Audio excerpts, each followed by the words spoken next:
Shut up and sit down.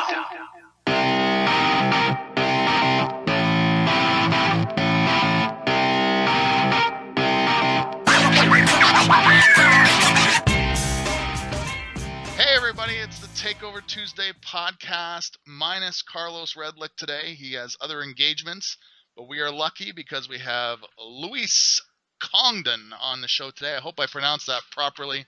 You did. Luis, yes. And welcome to the show. Welcome to Takeover Tuesday podcast. Hey, thank you for having me here. It's awesome to be here. Now, you are a podcaster extraordinaire yourself, and that's how we met. We actually met through, I believe, Ben Settle in a way, because we met on Facebook, I believe, after we co-posted on one of Ben Settle's threads. That's awesome. I thought you said threat for a moment. I was like, on one of his threats, huh? It sounds like him. It's about par for the course. So tell us a little bit about how your entrepreneurial journey began, when it began, and sort of how you ended up where you are today, which is a podcaster, helping other podcasters as well as running other businesses. Yeah, podcasting's been interesting for me because it began with an idea that it would allow me to network and meet some of the most well-known relationship experts, because when I started my own business, it wasn't online, it was actually offline, pretty much 100%. And I was struggling. I didn't really understand business. I just working with married couples primarily, and singles or unmarried couples, but primarily married couples, was truly a joy and something that I loved doing. And so I started podcasting as a way to take what I had been doing professionally as part of a career and working for a company, that once that research project ended, I wanted to start my own business. I interviewed a lot of very well-known people, and from there I started getting attention from the online marketers and from the people that wanted to have more of a network, have a podcast and have success with it, and network and get to know some really big players like I was doing. And so then I got hired to do that, which was interesting. I'd never, married couples or singles or whatever you have it in the relationship field, it can be really hard to make $5,000, $10,000 in 1 month, especially just for one client. And to have one client came to me and asked me if I'd kind of fully take over his podcast and really help him network and meet high profile people, and offered me, we talked about a $10,000 price tag. And from there, I went to a space where I was like, wait, this podcasting thing could really take off. So then I just went and kind of switched gears and started focusing on the podcasting business. And that's kind of how it all began. Wow, that's really awesome, man. It sounds like relationship. Was that something you were always interested in, or how did you get into that initially? Yeah, the relationship thing just was out of a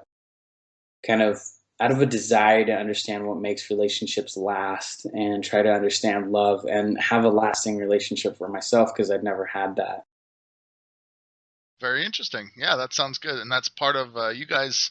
You and your partner, Mm-hmm. Kamala Chambers, right? If I get that. That's right. Yeah. You guys have a relationship podcast now as well. Is that true? Yeah. So we have a relationship podcast that's been running since January of last year. And then we have a business podcast, the Thriving Launch podcast, that's been running since, I don't know, I think like March or something. So it's nearly been up for a year as well. Okay. And you still work with the other podcasts that you were hired to control? I work with a lot of podcasters now. I run a Facebook group with nearly 1,000 members, have a digital course on podcasting, have several different ebooks, am interviewed on a consistent basis on other shows, and I help a lot of people learn and understand how to network and profit from a podcast. Right. And what is it do you think about podcasting that separates it as a marketing vehicle from, say, other forms of media, like sales letters or just a website by itself or various other forms? I think every form works and every form has its pros and has its cons. I mean, it's all about how you want to connect with people. But the key thing for any business person in any niche is that you need to be known. People need to know who you are and the services that you offer. And ideally, you also need to know some of the big players in your industry. It's a game changer. Earlier you were talking about how I know Ben Settle. Well, I know him because of podcasting. Dan Meredith, Jody. The list is really long of people that I've connected with because of podcasting. And unlike YouTube, for example, which YouTube is phenomenal, right? There's people making hundreds of millions of dollars through YouTube. But here's the challenge: is that for people who want a YouTube, you're going to need a video camera, and ideally, it's not your phone. You're going to need some lighting, some sort of studio equipment, and then you're going to need to know how to edit and use that kind of software, right? And that's complicated.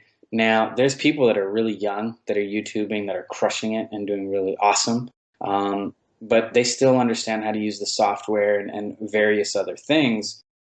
The other challenge, too, is that if you want to network and grow business through networking, which for me is my favorite way to grow business and to live life, really is knowing a lot of really awesome, incredible people, bring them onto your YouTube channel. Like, okay, he lives in Texas, I live in Seattle, she lives in New York, I live in Seattle, they live in, Canada. Like, when you're thinking about people you want to connect with, these are going to be the questions: is how in the heck do I get them on my channel? Right. But with a podcast, boom, let's just connect through Skype, and then another cool thing about a podcast is you can listen to it on your phone, on your computer, on your MP3 player. You can listen to it passively. You can download it and just listen to it and not stream any data, which for some people, data is a concern. The other concern is if I'm driving my car, I can't turn on a YouTube channel. And if I do, it's going to be kind of dangerous, right? So a podcast really offers people that flexibility to check into something and be educated. But at the end of the day, any platform that allows you to, educate and cultivate a relationship and then have a transaction occur works just fine. It's just, for me and for many people that are starting to get into the podcasting world, they're finding that podcasting is really fun. It's inexpensive. It's easy to learn. And then just the next hurdle is how do you, in a market that's growing so fast, how do you get seen? Because there's a lot of people starting shows now. And what they're doing is they're like, wait, that guy's making like $10,000-$20,000 from his podcast. I'm getting like 10 downloads a day. Nobody's noticing. Right. So now the kind of the looking forward, now you got smart cars that are going to be hitting the market soon. So what are people going to do then to stand out? Because podcasts, my prediction over the next 5 years, 10 years, starting a podcast will be akin to starting a WordPress site. And every single minute, there's like over 1,000 WordPress sites being built. So it's no longer build a WordPress site and they will come. The early bloggers start blogging and they will come. Podcasting right now as we speak, start podcasting and they probably will come and learn a few techniques and they will start to listen and they will start to visit your website and they will start to purchase and they will come on your show. But give it a couple more years and you're going to write some big names and you're going to be like, dude, I get like 100 requests a week now, so that's my little rant about podcasting and the future of it as well. Do you think there's, in your experience, because obviously you have a lot of experience with working on different podcasts and now you're a sort of a podcast mentor of sorts through your programs and so forth. Is there one or two sort of glaring mistakes people are making when they're first starting their podcast that maybe you can just nip in the butt right away? One of the biggest things that right now I'm getting ready to present at PodFest over in Florida, and then I'll be speaking at Biz and Brews. Then I'll be speaking in New York for 2 different events. So, I've got 4 events lined up just in the next couple months here that I'll be speaking at. And one of the things that we're really focusing on is that, first, one of the biggest mistakes that people make, at least if you have an interview-based show, is most people aren't making friends with the guest. So Right. A lot of times what happens is you interview somebody and they're big names, like Ben Settle, for example, or Dan Meredith or Russell Brunson. Like you interview these people and that's it. And these guys they hang up and that's it. And to me, that's the first mistake that people are making, is that you're not connecting with your guest enough so that they'll accept your friend request on Facebook. So maybe they'll give you some free access to different things or open up their network to you. Like, The first mistake is not connecting with your guest enough so that they remember you. Right. Right. That's a very important point. I know that's how I've gotten most of the guests on this show. I don't know you as well as some of the people I think I've had, at least not yet. Some of the people I've had on this show, because it has to start somewhere. But yeah, that's how. And in fact, that's how Carlos and I originally started the show. Is we're both copywriters. We're both in a copywriting group together, and we started having, offline conversations and online conversations over Facebook. And we thought, man, we should turn this into something because we're talking anyways. So we might as well, and there's good information we're exchanging, so we might as well turn it into a show. Mm-hmm. Exactly, yes. And what was your first when you first podcasted, what was your first show like? Because I know for me, I mean, I street perform in addition to podcasting. So I'm always, talking as kind of the living I've chosen with, communicating through words, I guess, but I do a lot of street performing, and so I'm constantly interacting with the public, trying to build rapport with people extremely quickly, who are then going to give you money, 15 minutes down the road, hopefully. And so, is when I started doing podcasts, of course, it's a different form, so you're kind of learning as you go, like anything else.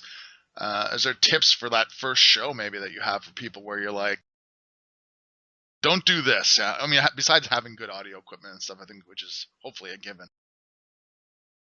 So you're asking, like, what are some of the most kind of important foundations of being a good podcast? Yeah, I think that just, there's probably that very first show that people, I know Carlos and we just started talking and just recording it. And I don't know if that was the best way to go about it, but are there some very simple things you can sort of set it up to make it more listenable, I guess, is. Well, I think that's your strategy with Carlos, I think, is a great strategy, because I think that, so here's a confession that I've made here and there is that I actually started my podcast over 2 years ago. And the very, very first person I interviewed, David, was a guy who was James Frey or Dr. Phil. Dr. Phil. Dr. Phil. So the very first guest I interviewed was, like a professor at multiple universities, started a new field called neuroscience at the universities, was the head of 2 departments in 2 different universities, had been on Dr. Phil, at one point had a shoe sales company, in his 20s that was making over $80K a year, which is like pretty cool. I think $80K a month. I don't remember. It was ridiculous. Like $80K a year doesn't sound that insane now, but I was younger, and for me, even $80K when I back then was like, wow, that'd be amazing. But either way, and then the second guest that I had on my show was a guy who'd been on Oprah record-setting 19 times. Dr. Wow. Harville Hendrix, New York Times bestseller, like insane amount of success and accolades, and multi-millionaire. That was my very second interview. I'd never really listened to podcasts. I didn't really know what a podcast was. Just somebody just was like, hey, Luis, I know you're struggling with your business. Why don't you start a podcast so that you can network and meet some of the leaders in your business, and then people will start associating you with them. I was like, oh, that's a good idea. So I went home and crafted like 100 emails, sent them all off. Didn't get any responses. So I wrote another 100 the next day or so, and finally landed on some sort of template that worked, and started meeting all sorts of people. And here's the thing: is I really believe that with anything in life, is just starting is more important than trying to get it all right. There's very few people like Tim Ferriss who's like, when I decided to write a book, I spent 1,000 hours researching and met the most, there's very few people that will ever do something like that and really actually fully benefit. I think most people are.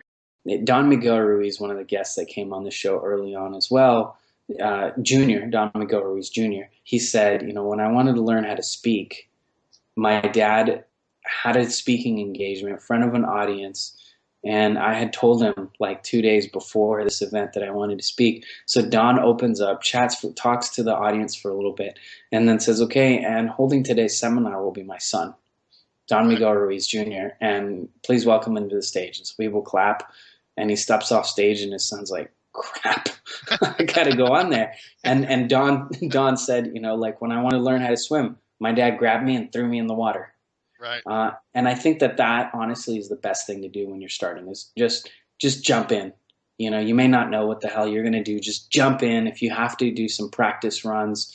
And then after that, yeah, you can upgrade, you know, get a little nicer microphone, maybe a nicer little headset, maybe a better software system to run your sound through. You know, now we have like almost, I don't know, we have like close to $2,000 of stuff now that runs our sound. And we have an editor that I just hand my stuff to. But it took me nearly a year to get to a point where that's how I show up and that's how I podcast. But honestly, those first episodes, you know, when that Dr. Harville Hendrix decided to come on my show, and when the other guy decided to come on my show, Paul J. Zach, when both these guys said they would come on my show, I literally had to go Google and figure out, how do you record a call over the phone or over the internet? And I had to figure it out. And then I figured that out. And then afterwards it was like, okay, now how do I edit this thing? Right. And those shows are the most listened to episodes that even today, those are some of the most listened to episodes that I've ever had. Yeah, I think you're dead on right. We talk a lot about that, Carlos and I, on this show. If you listen to the early episodes, it was just him and I. And that was one of the things we really preach, for lack of a better term, is to just get it done, like get something out there, get started on something. And like you said, Luis, it's then can be fine tuned from there. And as for writing copy and stuff, it's kind of the same way, because you rough draft these ideas on paper and stuff, and then you go back and sort of start to fine tune everything. So I think that's a process that works in a number of different ways. And people have trouble getting stuff done usually. So that's the inertia of trying to make it perfect seems to stop a heck of a lot of people. So just trying to get it out there and get it in front of some people, and then figure it out as you go along is the best model, I think, for doing stuff. Mm-hmm. Now, how many podcasts do you have going simultaneously now that you're either hosting or just involved with? I have 2 different podcasts that I'm involved with. So you have the relationship one, and then the launching one. The business one, yeah, that's it. Right. Awesome. But you have a course that you sell to people who anyone on this call who wants to then become a podcaster and can cut their learning curve down. What's the name of your course?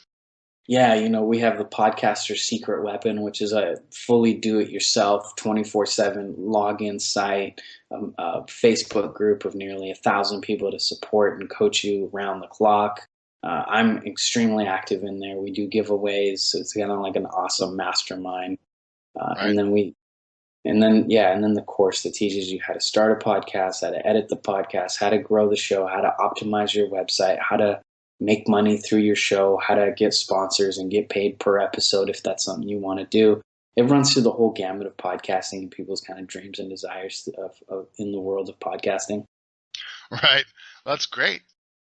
Is there a website that you'd like to plug? Yeah, it's thepodcasterssecretweapon.com. Excellent. I know there's people out there that have asked me about podcasting. I've tried to direct them to you, knowing you'd be on the show eventually, and being a part of your group. I can back up what Luis is saying by saying that there's lots of people sharing great stuff in that Facebook group that you have going there. Now, when it comes to other business aspects, you know, you podcast, but is that your primary business now, or do you also have some secondary businesses that you're working on? You know, the podcasting thing is a huge driver of the business, and it is the primary thing. But here's the confusion for a lot of people, is that when people look at me, or they look at, you know, other well-known podcasters who are making a lot of money and are known as podcasters, people think, oh, the podcast is going to make me money if I can just podcast. And that's a huge mistake.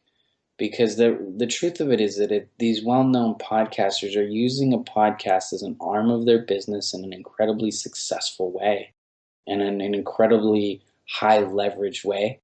But the truth of it is that all these people, myself included, that are doing really well because of their podcast, it's not because of the podcast. It's because they podcast, they're able to do certain things.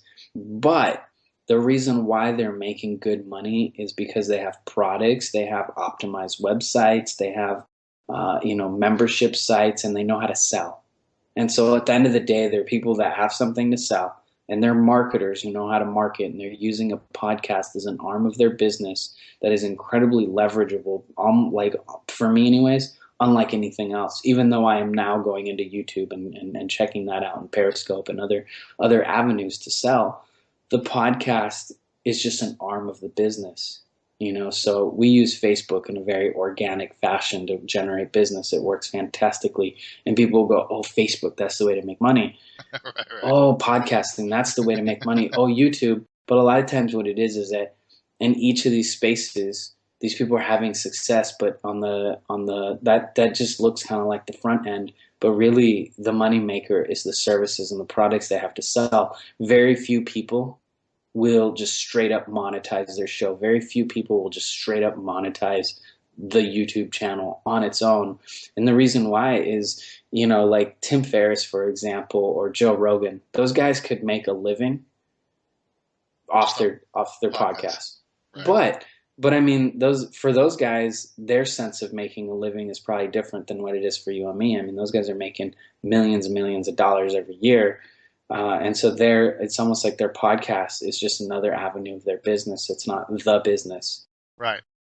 And that's just something I want to make clear to people. So, the podcast, Your Secret Weapon, will be one of the greatest marketing tools you'll ever have. It'll be one of the greatest network things that you ever have, one of the greatest ways to educate and teach people and drive people back to your website and sell. But then you need something else. And that's where we have bigger, programs. So the podcasting course will teach you all of that. And then we have bigger programs where we'll actually teach you how to create a digital product and how to market and sell and use a podcast as a branch of the business. Right. Excellent. Well, definitely, as a copywriter, I can definitely speak to that, the selling aspect, of course. I think people think there's some magic formula, like you were saying about podcasting. But no, it really just drives you to your products and services, whatever those may be. In my case, it's doing copywriting for people freelancing. I don't have any products per se as of yet, but yeah, for you have these courses and stuff, of course, that are excellent for podcasters and for creating products outside of that. You got to make a product, David. That's my next thing. Is after talking, we had Jody Ardito on our last show, and she was in the midst of what you were speaking at. You mentioned earlier the Biz and Brews, sort of intimate internet marketing event, March in Portland, and she was saying she's trying to get that off her plate because she has a product launch that she's trying to complete. That's taken her a while, and I think I'm primarily in the same boat on that regard. That it's been taking too long to forge that first product. But yeah, absolutely. So when you first you started podcasting before you offered products, obviously, was the podcast Your Secret Weapon your first product you offered? Yeah, the podcast Your Secret Weapon was really born out of a need and necessity in the market. And that's, now that I understand business and online business better, that was incredibly intelligent of me to kind of go, oh, there's a need here. Because what really happened is a lot of people were writing me and asking me questions like, hey, how did you meet Boss Rutan? And how come he's sending you free stuff in the mail? And, how did you meet Dr. Harville Hendrix? I told you about Harville Hendrix. Well, at the end of the interview, he offered to have me come out to New York, come to his event for free, just like scholarship, the whole thing for me.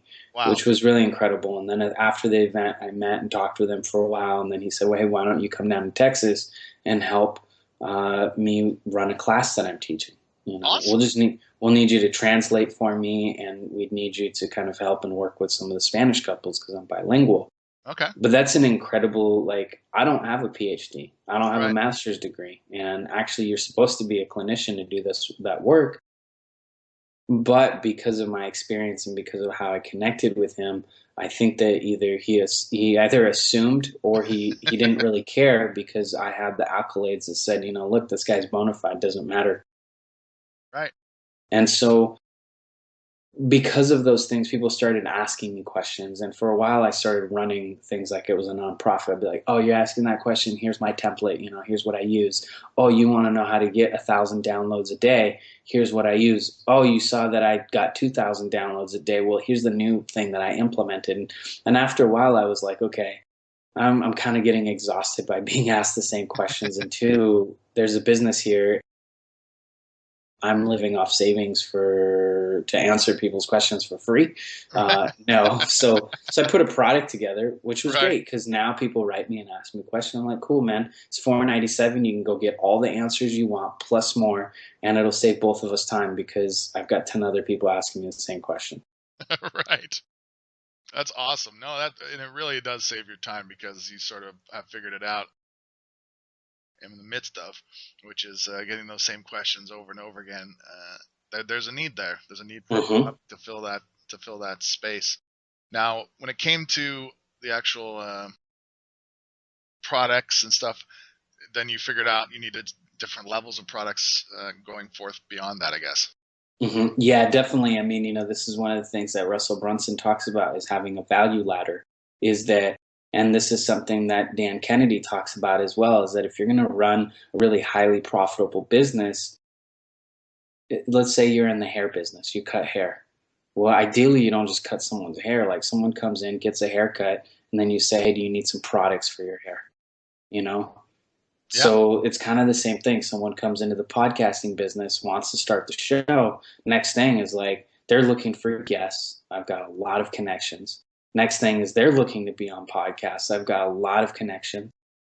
They need a website that works really well. They need to understand a lead magnet. They need to understand good copy, a good tripwire, a product. And I said, well, look, either we outsource those services or we do it ourselves, or I'll just refer you. Someone says, hey, I need copy. I'm like, cool, I know this guy, David Allen. He's the shit. Right. Here you go. And that's what makes a profitable business, right? And that's what makes it really good is if now that we've interviewed, maybe I'll send you some business. Who knows? But that's how a business is built. And that's one of the mistakes, kind of looping back around, is a lot of people will bring these celebrities on the show, but they don't ever somehow connect with them and bring value to their lives. And my goal with every single person who comes on my show is, bring value to them. Yeah, absolutely. And I will speak to this because, like I said earlier in the show here, although we don't know each other that well as of yet, I mean, a little bit here and there, and I'm part of your Facebook group, I have seen you interacting in the group, of course, with all the people that are involved there. And you are definitely one of the most helpful people I've come across in terms of trying to help other people do what you have done, which is get their podcast off the ground and stuff. And even though you sell a podcasting product and stuff, I mean, you're very free with the information and so forth, and you remember what it's like to be at the beginning. Mm-hmm. Oh yeah. I think what you said earlier too about a lot of people are worried about credentials, and that's another inertia point they have for not getting started. We're having someone come on the show, and I don't know if you know who this is. You may want to talk to her as well at some point, but her name is Carolyn Elliott. Mm-hmm. And she is an author and a digital product maker. And I just read her article the other day, which is great. And she talked about how, that the credentials didn't matter when she eventually, got her digital products up and started helping people, that they didn't care if they were being helped. They didn't care what her credentials were. And it sounds like because, some of your guests realized that you were good at what you did and had some experience, if not the credentials, they either assumed you had the credentials or they didn't care because you were actually helping people. At the end of the day, credentials, people won't care about them, as much as people talk about needing credentials and how important they are. Like now, if you're going to be my doctor, like, of course, I want you to have the credentials. Like if you're going to, pull apart my body and reach inside, and here's the thing is it's, honestly, one of the reasons why I was challenged in the relationship field is I didn't have a master's degree. I didn't have a PhD and I didn't know marketing, so it's kind of like I am a peg leg with, one arm or with no hands, because right. I've really, made it challenging for myself to go into a market where people want to feel like they can share with you their most intimate, private parts of their life and tell you how bad it is when the rest of the world needs to see that it's okay. I need to be able to build that trust, and I need to be able to go out into the community and go out into the internet sphere and build that kind of trust. And I didn't know how to do that, right? But, now I would have a lot more success because I do understand marketing, and I understand that for people, it's all about how, positioning and marketing. I mean, at one point, I don't know if this is true or not, but I've heard, I've never actually Googled it, so I don't know if it's true, but I heard that Dr. Phil doesn't even have he doesn't have a doctorate in relationship stuff. It's like in business or something. I don't know. Yeah, I've heard that too, actually. But, nobody really cares. Somehow he proved that he knew and that he could, fix people's relationships. And, the proof is in the pudding, truthfully, and it's hard to get that proof sometimes. And so people go and get those degrees so that people will go, well, the proof is because it's in the degree. But Arnold Schwarzenegger doesn't have a degree in politics, not that I'm aware of. He doesn't have a degree in business. Maybe he does. Maybe he has a bachelor's in business, but I know that he doesn't have any kind of certifications as far as fitness is concerned. And he's one of the, for bodybuilders, he's one of the most highly touted, guys to go to if you needed somebody to help you become a world-class bodybuilder, because he's had success in that area. So having success for yourself is usually the best way to go.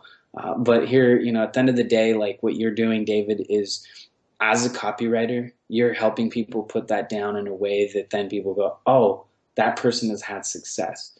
Because most people talk about their services and their skill sets in the wrong way. Even the most awesome, best, well-honed technicians on the planet, a lot of them, they don't know how to talk about their skill sets in a way that sells, and that's unfortunate.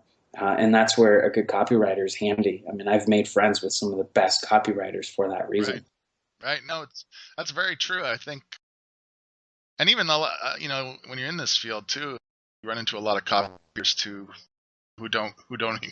They can sell everybody else's stuff, but don't know how to put themselves across because they do a lot of talking when it's about themselves. Mm-hmm. Instead of the help that you're trying to give.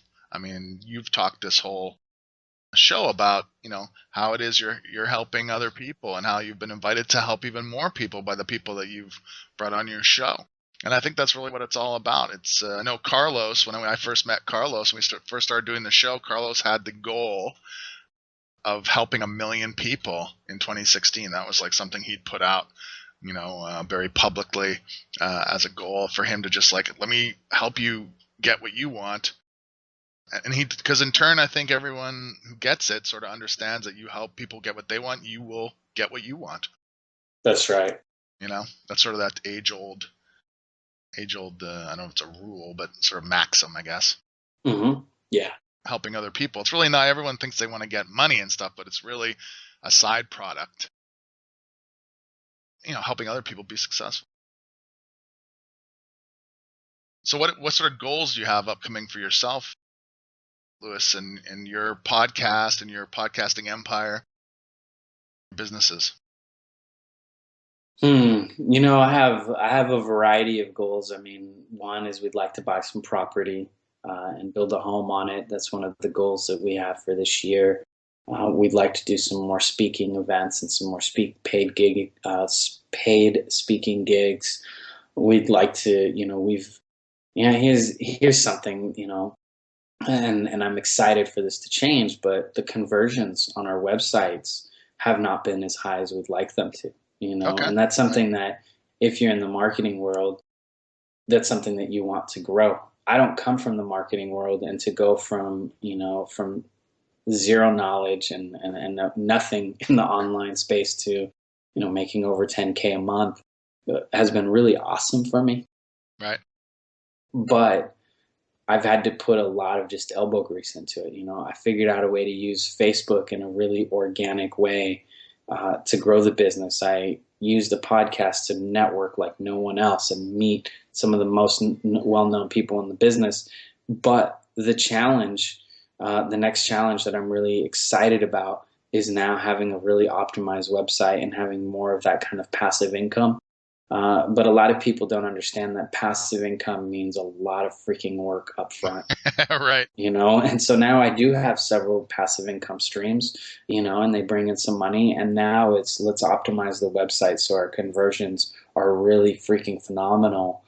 Because now I do have a value ladder. People can get the digital product, people can get the ebook, or they can move up and get a 12-week coaching with us, or they can move up and get one-on-one coaching, or they can move into a mastermind. We have all those different things set up, which is great. But at the lowest tier, where is like, maybe the ebooks and the digital products, I'm really excited to see them convert and really like have phenomenal conversions with them. Because I think that's for me is like, that would just be incredible, to have, a couple times a month, I wake up and there's a couple $1,000s deposited in my account, and it's because of the websites. It's awesome. I'd like to have more days like that, so not just, every few times a month. And I've personally connected with a lot of the people personally to make that happen. But, or the people that sign for the bigger programs, I've personally connected. Now I'd really like to have more people move up through the ladder and less of me involved in that ladder. Right. Now, in your experience, you've obviously worked. You've had a lot of successful people on your podcasts, and obviously networked, like you said, like almost like no other person, with a bunch of people who are successful in whatever field of endeavor that they are in. Do you see if there's a couple takeaways our audience can take away from just the overall, people have this nebulous idea of what success, and it's sort of a personal thing, I think, for everybody, what that means. What are sort of the through lines that you've seen from all the people that you've sort of had on your podcast and stuff, where you can say that they do these things, these basic things usually so well? Again, it's hard to pin it down to anything, because everybody's kind of looking for a magic bullet, and they see different things happening, and so then they go, that guy's crushing it with YouTube, like YouTube is the way. And then they just like, they're like, that didn't work. Oh, he's doing it with podcasts. So I have a YouTube coach right now, for example, and I'm working with him on YouTube stuff, and it's actually kind of like exhausting sometimes, because I sent him 5 videos the other day, and it took me like 4 hours maybe to make these videos. Right. And I sent it to him. And not to mention, that includes like the study time that it took me, and then crafting the outline for the video, setting up all the equipment. Could have been more than 4 hours. I sent him this stuff, and he's like, it's a great start, but I need you to redo all the videos and do X, Y, and Z in all these videos. That means now I've got to go back, and I've got to edit my scripts, and I've got to redo the videos, and I've got to send them again. And, some people would, I mean, for me, it's kind of like, oh, more work, right? But the reason why the YouTube strategy that my coach works for him is he's put a lot of time into it. And, someone else comes to me and they're like, oh, Facebook organic is working for you. I just, the other day I had a client pay me $3,000. I didn't know him from Adam. And through Facebook, he saw one of my posts, reached out to me, and within about a 45-minute time, I sold him $3,000 worth of stuff. Right. And did not require a lot of work on my end. And people go, oh, that's it, and then they come back and they're like, dude, I've been trying Facebook for like a month. And I'm like, well, you're also going to have to do some other things, and this is why it's not working. So you need to do another 2 or 3 months for it to really start picking up. And so I don't know if there's any one strategy. I think that the mindset for me, I have an NLP coach, and I work with him once a week, because I believe that the mindset of success is more important than the methods, so to speak. Right. Being able to see that being convinced that it will work. Yeah. Basically. Being convinced, doing it, and having follow through, because almost every single diet I've been a raw foodist, I've been a vegan, I've been a vegetarian, I've been a high carb, I've been a high protein, I've done some paleo. Now I'm doing what's called a ketogenic diet, which means like I don't have any carbs practically, like I did a lot of that stuff too. I did the a cyclic ketogenic diet back in the day. I did CKD. Yeah. Oh yeah. And I've even more recently tried just a potato diet. So I don't know if I'd recommend that. It was definitely interesting. So It was one that Penn Jillette had been on. all those diets, in my experience, what they promised, they delivered, and but the problem for most people is they don't stick with something long enough to see it work. And then you're going to have to tweak it and kind of find your own thing to it. But at the end of the day, most people's problems is that they expect that somebody brags about a big success so they can just pick up that method and do it. But it's going to take work. It's like Ben Settle writes a single email a day, and he only spends about 10, 20 minutes writing an email, and he makes really good money doing that. So people go, oh, one email a day. But there's a lot of work that's gone into Ben understanding the psychology and how to write that one email and building that email list. I know that he buys Google AdWords. I know that he's, buying paid ads and stuff. And I know that sometimes he might have email drops or that he's networked like crazy himself. So there's a lot more that goes into it. And that's just the truth of it.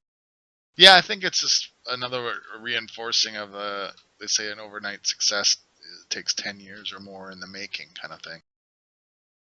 Because you just have to be. I think the one thing we've found from interviewing people on our podcast here is that there's just a persistence to people unsuccessful.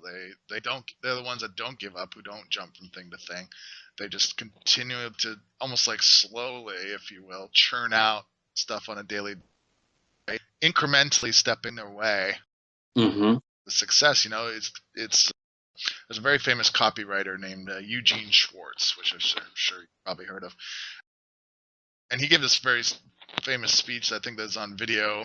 I think you can get it with the Titans of Direct Response DVDs that Brian Kurtz sells, and it's various other places, I'm sure, on the internet, where he just talked about his day and how it was structured, and how he sort of systematized everything. And it really came down to like 3 or 4 hours a day where he was really working, if you will. But he had a very specific way he went about it that sort of forced him to get stuff done. And I think what we talked about earlier in regards to just not having it be perfect, but have it being done, done being better than perfect, is a very key thing that he talked about on that, and how he churned out some of the world's best copy, just by slowly incrementalizing through it. It sounds like that's something you've done. You sort of slowly worked your way up from that very first couple interviews with the people you managed to get on your show, and now you have digital products, you have multiple shows, and you're in, venturing off incrementally into YouTube and so forth. Yep. Yeah.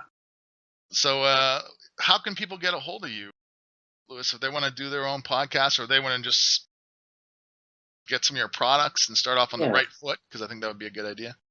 The podcasterssecretweapon.com will be the best way to kind of get a hold of anything related to podcasting. And I think for right now, that's actually the best website to go to. Okay, perfect. Well, I want to thank you for coming on the show. You've given a bunch of knowledge and yet reinforced everything we push on this show, which is to just start doing stuff and get the wheels churning and be hustling and persistent. Yeah, I look forward to hearing. Unfortunately, I won't be at the Biz and Brews thing because I have prior commitments, but I would love to hear more about that event and how it turns out for your speaking engagements and everyone congregating at that event. And I just want to thank you for coming on the podcast. It was awesome getting to know more about you, and I look forward to doing this again sometime. Thank you, David. Have a great day. Yeah, you too, man. Talk later. I'd like to thank also Ben Sound, of course, bensound.com for the intro and outro music. Unfortunately, Carlos couldn't join us today. He will be back when we interview Brian Kurtz, formerly of Boardroom, on the next Takeover Tuesday podcast. Later.